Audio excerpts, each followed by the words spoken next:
So let's talk about the latest Lord of the Rings installment, The War for the Rohirrim, that anime-inspired latest installment based on the Tolkien mythology. I saw it a few weeks ago. I didn't think it was the worst thing I'd ever seen. I didn't think it was the best thing I'd ever seen. But as a Lord of the Rings fan, I did get some enjoyment out of it, and I did appreciate some of what it was trying to do. But it looks like just after 2 weeks, Warner Brothers has decided to pull it out of theaters and make it a digital release after just 2 weeks. That shows you how badly this movie bombed, how catastrophic it was received, and it just did really bad at the box office. Practically made no money. Nobody went to see this whatsoever. So let's get into these details, let's break it down, and let's see what's happened with The War of the Rohirrim, the Lord of the Rings movie. So this comes to us from Cosmic Book News. Warner Brothers pulls the plug on Lord of the Rings anime, hits digital after just 14 days. After 14 days, just 2 weeks, it got pulled out of cinemas, which is crazy. So Warner Brothers has pulled the plug on Lord of the Rings, The War of the Rohirrim anime, as the animated film will be released on digital after only being in theaters for 14 days. Lord of the Rings, The War of the Rohirrim will be available digitally starting December 27th. The film was released December 13th and has massively bombed with a 4.5 million opening, and its second weekend dropped over 72%. Second weekend, 72%. That's insane. Anything above a 60% drop in the second weekend is really, really bad. But anything above 70 is just catastrophic for any film. And this film just, it made no money in its opening weekend, but its second weekend, it only brought in 1.27 million. That is unbelievably bad. That's really catastrophically bad for this box office. The reported budget is 30 million. At least the movie didn't cost like 200 million to produce. It only cost 30 million. In the grand scheme of things, when it comes to big Hollywood movies, 30 million is quite a small budget for a movie. But then again, I guess this isn't a live action rendition. It's an animated inspired version of Lord of the Rings. But still, the fact that it only brought in 4.5 million in its first weekend and then 1.27 in the second weekend, that just speaks for itself, really. So bad. The anime also has a 47% Rotten Tomatoes score and an 83% fan score, so it appears that the audience enjoyed it a lot more than what the critics did, which is low for a franchise that sees the Peter Jackson original films in the high 90s. The cinema score is also a B, again, not too favourable. So the fact that it got an 83% audience score and it received a B cinema score, that's not the worst thing in the world. It really isn't. And like I say, as a Lord of the Rings fan, I do recommend checking this out. If you love Lord of the Rings, if you love the Tolkien mythology, and, you love anything to do with Middle-earth, then you're definitely going to get some enjoyment out of this. But don't misconstrue me. This isn't going to be the best thing you're ever going to see when it comes to Lord of the Rings content.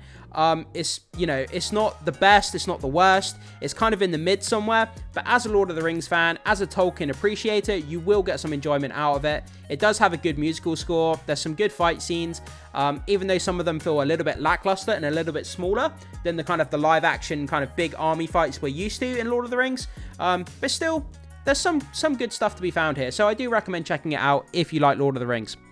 Obviously, we have the poster here. I really enjoyed the central character.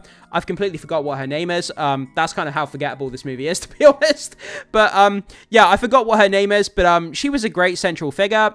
She was the king's daughter, the princess of Rohan. And, I think she was a great character. And the voice actress, she did a good job. And I think she was a cool character. I would love to see her in live action. I think as a live action character, she could be actually really compelling. And I would love to see a live action narrative kind of formed around this character. I think that could be a fun thing. So, what actually happened to this movie? So, what happened is that Warner Brothers, they had to release a new Lord of the Rings movie in order to keep the rights. They need to release a new movie at least every 10 years or so. Lord of the Rings, The War of the Rohirrim was also from the previous executive team at Warner Brothers prior to the Warner Brothers Discovery merger. The story also seems to take questionable approach, similar to those that Hollywood has put out in the last few years that haven't resonated with fans and failed.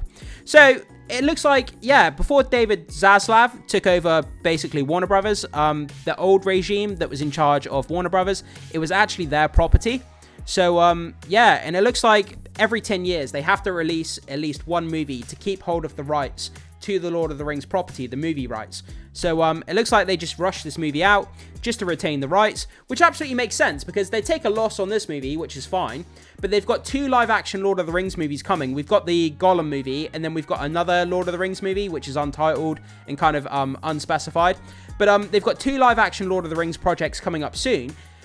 Just to rush this movie out, to keep hold of the rights, and then take a loss financially is absolutely fine because they're more than going to make up for that loss with the next 2 Lord of the Rings films. When those next 2 live-action Lord of the Rings come out, they're going to make so much damn money from those movies. So it's going to more than recoup the loss from this War of the Rohirrim movie. So their strategy kind of makes sense in a way. Up next for the franchise is that Peter Jackson and Andy Serkis are returning to develop 2 new live-action films. Like I was just saying, the working title for the first one is said to be Lord of the Rings: The Hunt for Gollum. Prime Video's Rings of Power Season 2 also returns in August. Yeah, I mean, Season 2 of Rings of Power was okay. There was some quite good stuff in there. It was a lot better of an improvement than Season 1, I have to say that. But it's still not quite where it needs to be, in my opinion. Hopefully, Season 3, the quality goes up again. And hopefully, we get to a place where, you know, the quality is actually there, because I still feel that Season 2 of Rings of Power isn't quite there, but I know a lot more people enjoyed it than the first season, which is great.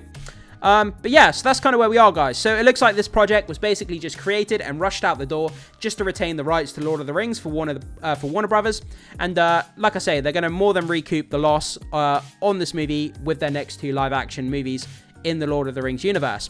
But guys, did you watch War of the Rohirrim? Did you enjoy it? Did you not like it? Did you think it was mid, kind of like me? And what do you think about them just kind of using this film just to retain the rights for Lord of the Rings? Do you think it would, you know, do you think it's kind of bad practice on their part just to rush this film out?